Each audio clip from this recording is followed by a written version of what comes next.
it is important for you to understand one important fact. Rigorous classes don't mean necessarily hard classes. They mean classes that are going to challenge the student at his or her level. If I am not really good at math, a regular algebra class may be rigorous for me because of the fact that my skill set is not strong enough for me to do, a high level math. But if I am sitting in a regular coordinate algebra class, and I should be in an accelerated class, then I need to take the accelerated class because that is the class that is going to challenge me at my level.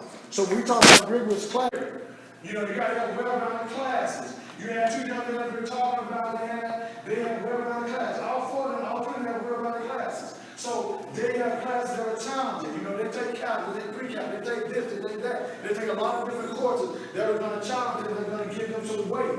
They're not taking baby classes as seniors. They're stretching themselves. And so this may look to the military, but understand there's an assessment called the ASVAB that they have to take. And then the last part on that sheet talks about college and trade schools. If you want to go to a trade school, a 2-year school, you want to go to a 4-year school, you have to learn, you have to make sure you have training, and you have to have skills. And that's what we're going to start talking about this today. College prep, assessments, and extracurricular activities are important.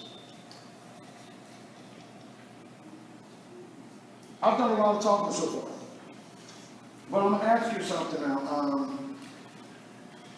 How do you feel about the information that you have received thus far? Well, let me say this to you now. This is the meat and bones of what we're going to talk about today.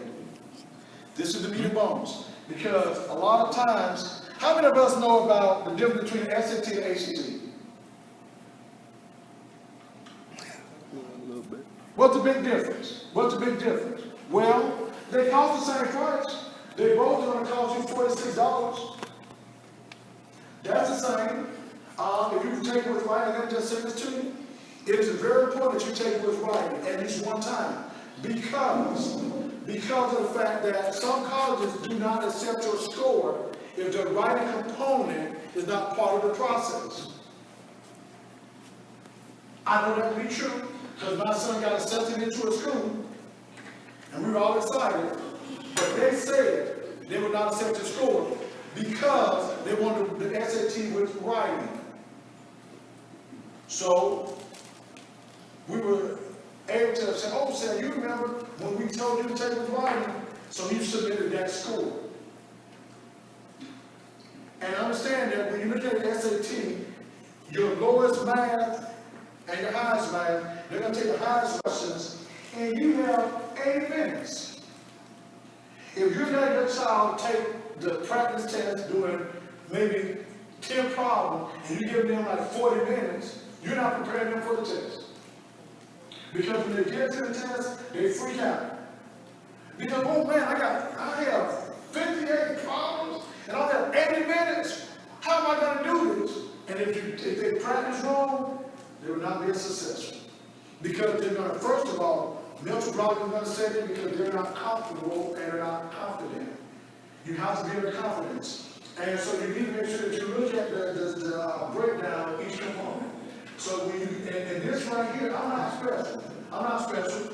This information right here, if you go to the SAT or ACT website, it will give you this information. It breaks down the components. If you take a practice SAT or ACT, it breaks down the components. So you can look at them for yourself to see what you need to do to help your child study for an SAT or ACT.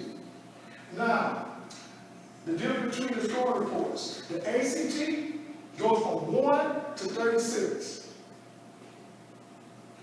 Yes, a kid can't make a 1. I'm wrong. They can't get 4 parts. You can make a 4. You can get a 1 on each part. So when you hear a kid made a 13, yeah, that's possible on ACT because it goes from 1 to 36. I made a 1 on math. I made a 5 on reading. I have 5 points. That's 6 points.